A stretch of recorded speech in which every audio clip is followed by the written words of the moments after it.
Hello. This is Communitary on Yahoo with Dan Harmon.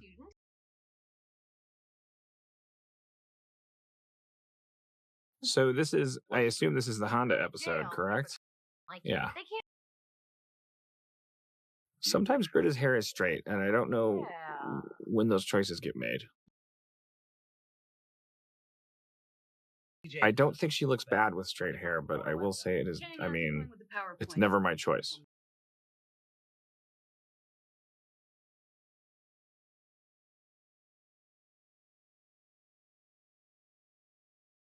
This is just random. This took as long to write as it took to watch it. And it just never changed. It has nothing to do with the rest of the episode. Chang doesn't save the day with PowerPoint or anything. And this is the kind of thing that would obviously be the first thing on the cutting room floor if you're doing the show for NBC. Because you'd have to cut it out. Episode's 27 minutes long. Of course. You wouldn't have ended up shooting this. But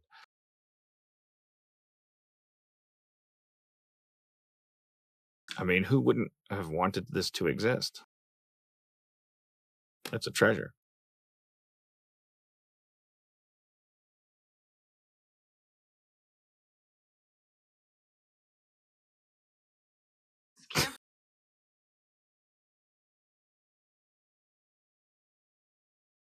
This episode's a real gem. I think a lot of people agree. Sometimes we have these episodes that are like, there's no reason on paper why they're supposed to be like the best Community episode ever. They're not conceptual. They're not even like majorly character revelatory.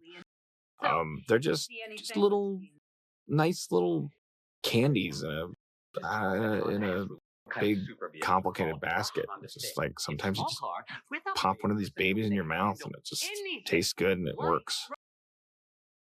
I think other examples would be season 3, the foosball episode. Even though the foosball animation thing, I don't know, it was a bad choice, but the foosball story and the juxtaposed with the Batman story with Annie crushing Abed's Batman DVD. It's like, it's those episodes that make me go, why do I work so hard? Like, these are simple stories and they can work. And I think the answer is because if you just tried to do that all the time, and I think I largely do this season, you're going to make a bunch of crappy episodes. Like, they're not, I think it's just lucky that this one's good.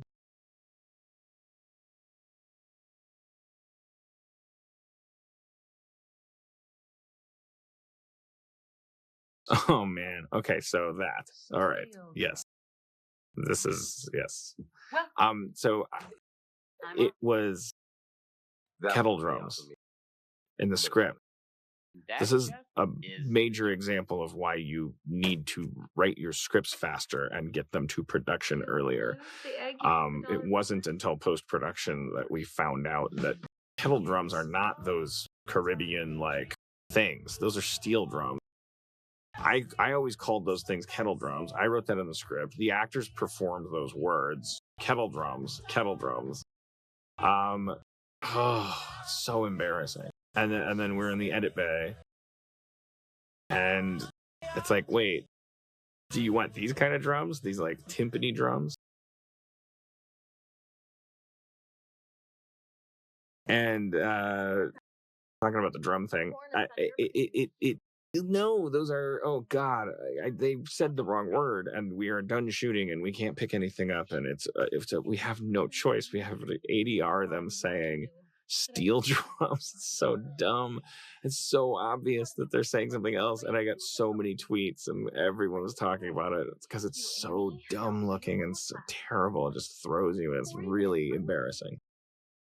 And I'm really sorry.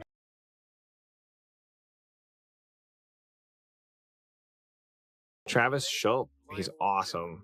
I would love to work with this guy all the time.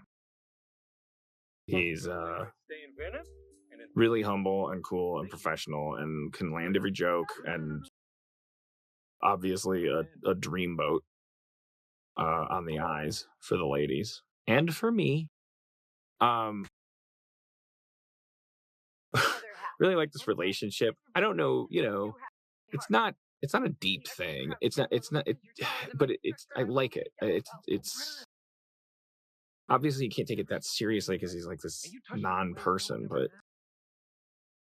that's why it's so great that we got this actor who's just so good. And I would credit that to Jewel Bestrop again. Like she just has these people up her sleeve, and you go, we need like a guy that's like feels like a Ken doll, but he can't actually be a Ken doll. He has to we need to find his humanity.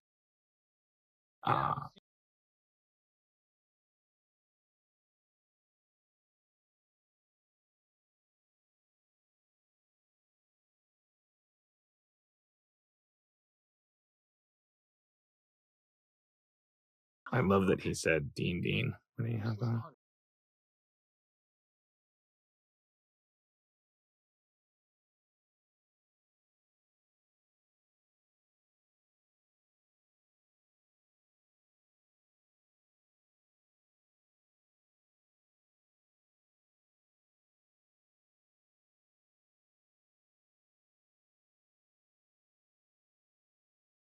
I don't know.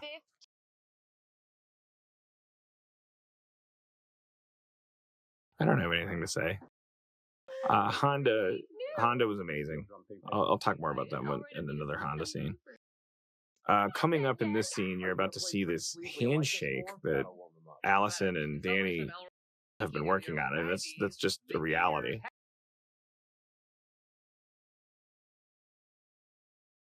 That's them.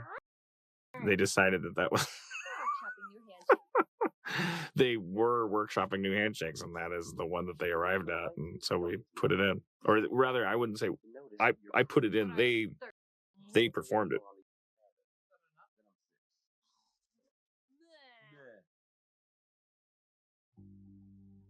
will say you've become more reliable and durable. Well, I hope we can do this again. No, Rick, I want a normal relationship. I want to experience brunch in public. I want a non-financial reason to text my parents.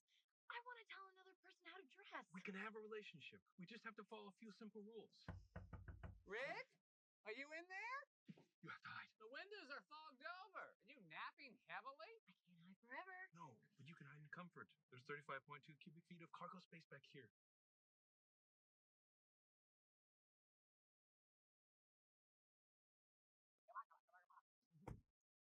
Ta-da! Why choose when you can undo? Oh, and that blower, that was just an impulse buy.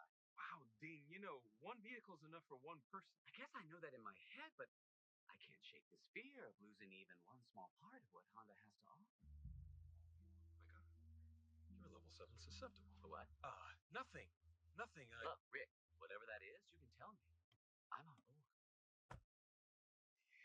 Yes. Yes, you are.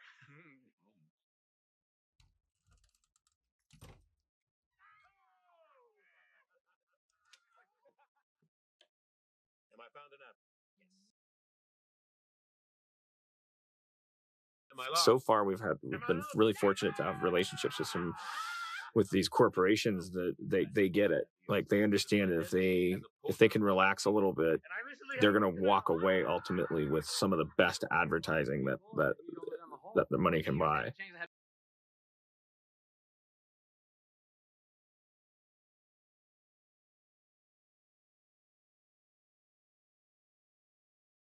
The Ears Have It, I think, is invented by Carol Kolb. That's my guess. Is Carol the credited author of this episode? This is the one, right? It has to be. Like, I remember Carol's draft coming in and it being particularly good. I would love to give the writers credit for that. Like I've said on other episodes, like, and it's true for this one as well, every writer that works in Community deserves equal credit for every single episode. We all just gather together and it's like being in the army. It's just, there's no soldier that wins a war or even a battle or anything. It's just all like, they're all just busting their ass. However, one of the jobs of the person whose name is on the script on the episode, like they do have to write a draft if there's time given to them. And Carol's draft was awesome. It's really saved our bacon because it needed less revision than your average draft. Now, does that mean she was given a better outline or that she's more talented than everybody? Who knows? Make up your own mind. Who cares? Hire Carol Kolb and you'll find out. She was an editor of The Onion for a while before she came on board. Before she became a writer, I should say, not before she came on board. Billy Zane, Jewel Bestrop got him for us. Look how awesome he looks.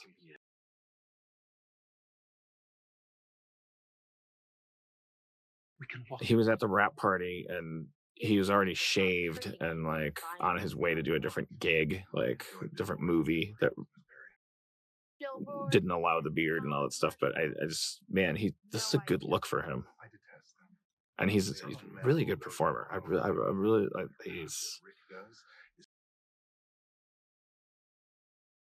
he's a goofy guy, loves to play around, has that weird actor sense of humor, but ultimately for me it's all about like what are you doing on camera, and like he's just like he's sinking his teeth into these scenes, and he knows he's playing just a cartoon character, but he's bringing the zane. He's a quieter performer too. It's like which is, I think it's a great strategy because you just turn up the lav mic and now you're getting more substance to the voice and stuff. There's a lot of coverage of this, but ultimately Schraub just went with that shot, and I thought it was funny too. It's just like he's just over in the corner.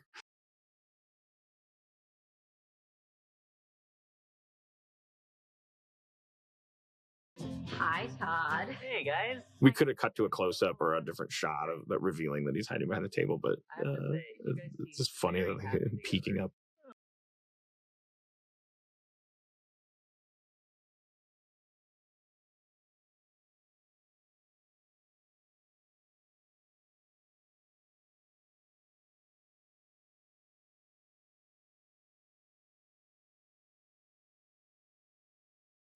I remember we were on this set when I was talking to Travis. I was like, "Thank you so much for coming back. I really like you. You're really great. It's great to be able to do this character again." And he said, "Yeah, we were just small talking," and he mentioned that he's like, "Yeah, hitting that transition point in my career as an actor. Like I want you to meet my parents. I'm starting to be called out for the cute dad roles, like the hip dad or the hot dad. Like he's exiting his beefcake stage and entering his beefcake dad stage. It's just funny, like the kind of male counterparts and things that like female actors have to go through."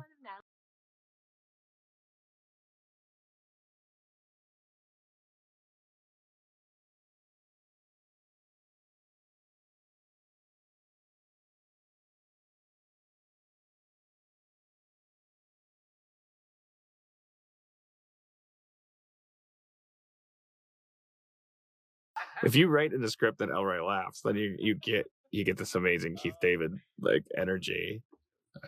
I figured out.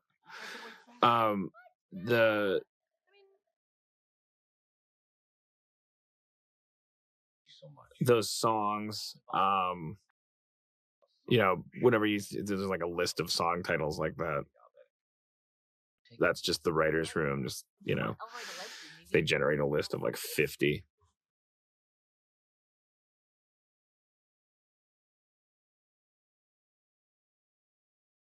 Get a little wistful when I think about things like the Natalie's Freezing Runner, because I just, if this was season 2 and we had 25 episodes and we were on schedule on a primetime show, it's like, the things we could have done. I just the enthusiasm that I had back then and the energy, like to the hunger to try to like change entertainment. It was like we would have been doing Natalie is freezing videos and all this stuff.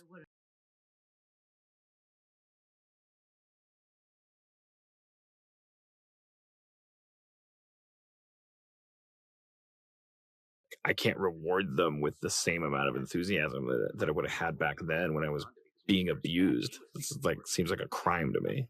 Like, I feel like I was lazy this year, even though I did nothing but work. I just feel like I was like somehow not able to like generate that like hunger, like that guy that loved TV so much got so jaded. Fortunately, the hungry version of me was also a much bigger asshole. Always getting very angry with everyone around me because they didn't understand how important everything was. And so at least I got that going for me. The scene's amazing. It's so funny how you can labor over conceptual stuff and stuff, but it just like two people talking to each other. If one of them's Paget Brewster and the other's Jim Rash, it's like that's your concept. That's your gimmick. Speaking of which, Martin Mull, Leslie Ann Warren, amazing, so great. I wanted to make sure we brought them back because I loved them so much interacting with Britta. By the way, that scene in the episode where we meet them, not this episode, but the one where we actually meet them, I never touched that scene. That was shot by, was that Schraub? And then edited by Schraub with Ruthie Aslan and I just never touched it, which is so rare. I never bothered to look at any alternate takes. I never changed the timing of anything. I just took it. And I was like, wow, these two are amazing.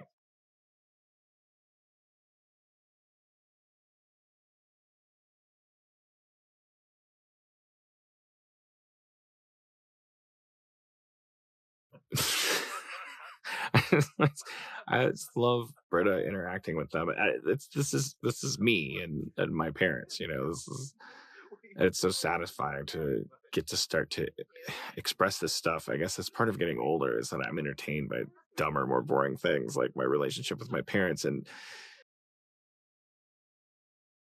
But I really I could just see this show where a character like Britta is saddled with having to deal with her parents all the time for some high concept reason, like like Martin Mull and Leslie Ann Warren traveling through time, just bugging the shit out of their children.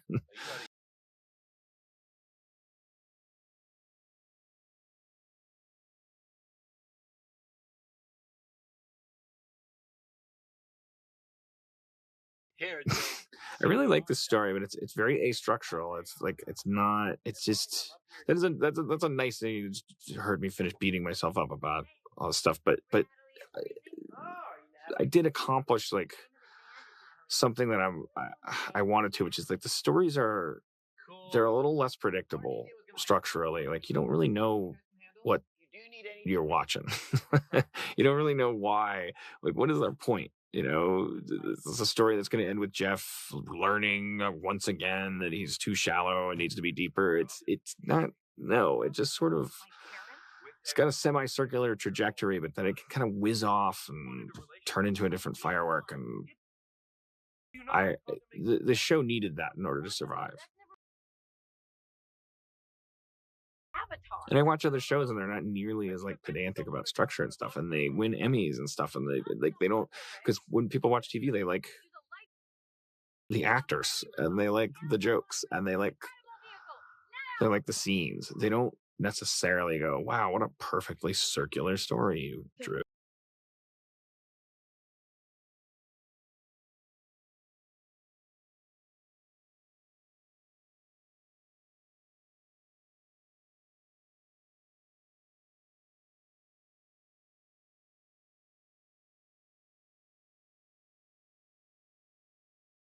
I love this part.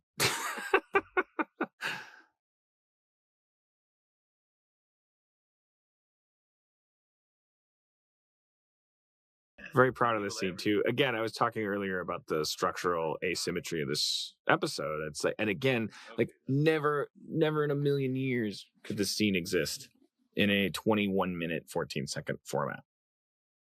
It wouldn't have made it to the stage, and because it's just, you have to like polish your little story and hammer home your little points when you're cutting off that 6 minutes.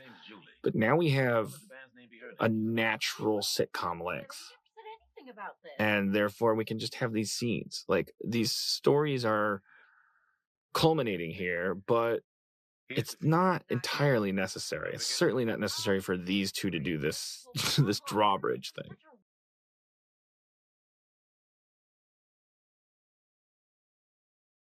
And I don't remember the thing that castles have. the drawbridge thing. I think It goes over I feel like Carol Kolb incepted the drawbridge thing, I think. No. And I think it sparked me because it reminded me of the 30 Rock thing where Hornberger says you're doing one of these, and he tries miming opening a floodgate, and Tina Fey's like, "What are you doing?" And there's a conversation there, and I that's as hacky as I get. So it's like, oh, it's like that 30 Rock thing, and I got really excited about it. And I really wanted it to be longer, and then we made it even longer. I don't know if Carol wanted it to be that long, but I just thought it would be funny. Like, how many things could you guess before you said drawbridge if someone was saying that thing outside a castle and you're just making that motion? And it's like, when we realized that one thing you could guess would be alligator. It's like, oh man. Let's go.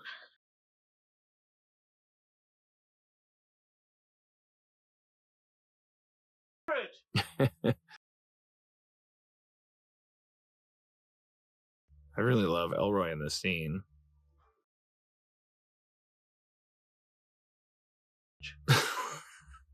And here's Dan Guterman, our writer, whose glasses we had to take off lest you think it was Judah Friedlander, because Dan Guterman in real life is Judah Friedlander's character from 30 Rock. He has the same glasses. He doesn't wear the baseball hats, but like, Guterman is not he's an amazing, very special guy. There's like no intention of being Judah Friedlander's character in 30 Rock, but I'm saying when you look at him, you're like, oh, it's that guy, but in real life. It's a once in a lifetime feeling. But Guterman's awesome. We just, I don't know, just thought it would be awesome and random to have like, I think, it started from a logic standpoint. It was like, well, is Britta running the bar? And is she just leaving Elroy in the bar? And it was really nagging some people, including me, a little bit. It's like, is there some way to establish that there's someone else working in that bar? It's something without piping it. And so it just became this absurd thing. Let's just have this random person.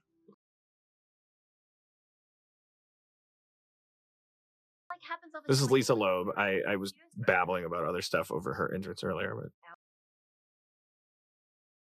Lisa Loeb looking good. Still out there jamming, I believe.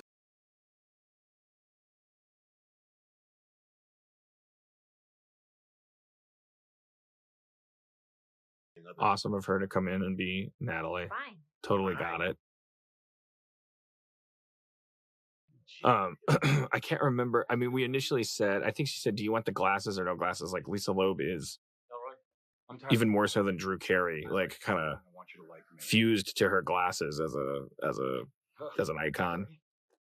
And I don't think she'd mind me saying that, because she like literally, I think, has her name on like a glasses company or something, because when you think of her, you think of glasses. So she wanted to know, do we do the glasses? And I said, let's not do the glasses, so that you can be a character and not your, then at some point during the rehearsal of that scene, I was like, do you want to do the glasses? Because maybe the glasses would work. And then she was like, no, I don't want to do the glasses. Not a good story. That was not a good story.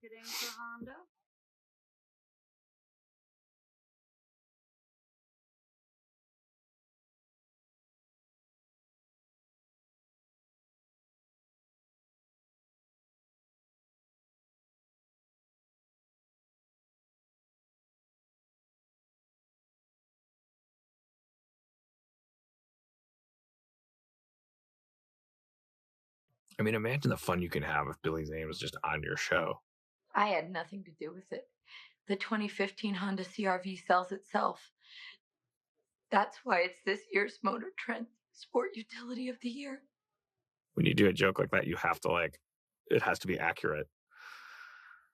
You have to check with people. Like, oh, no, it was, you have to get it right.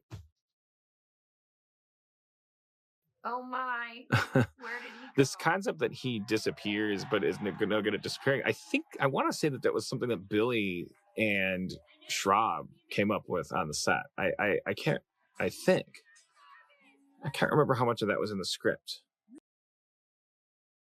Carol might get mad at me if that was her idea on paper. I something was invented about that on the script, and I know that thing in the hallway, that was definitely added during the rehearsal. Oh, should we reprise the hiding thing? There's those steel drums. Totally ruined the joke with that ADR thing. It's so distracting. I wrote the lyrics for this Natalie is Freezing song. Took a very long time on them.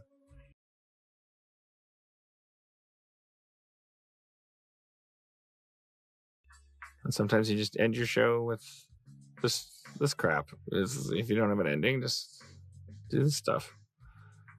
I love the teardrop on the Honda logo. I hope Honda does too.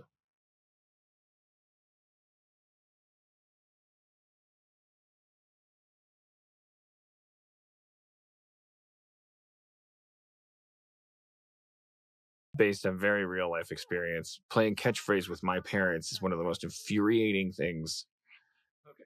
My lovely wife, Erin McGathy, and I love catchphrase. We got together with my parents and played catchphrase. And my parents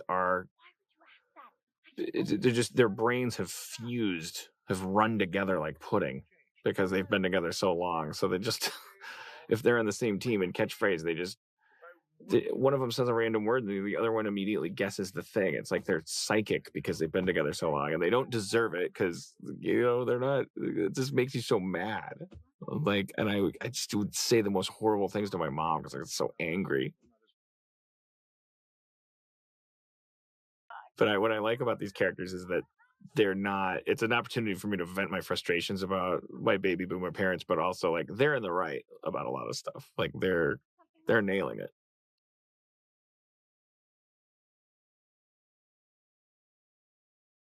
Well, what a long journey it's been. I bet you really loved listening to that episode with me talking over it. Because God knows it's hard to find out what I'm thinking. My big mouth's never running somewhere on the internet. No, thank you. I hope you enjoyed it. And you should thank Yahoo for coming up with this idea, which is awesome, and having me do this. They're very enthusiastic.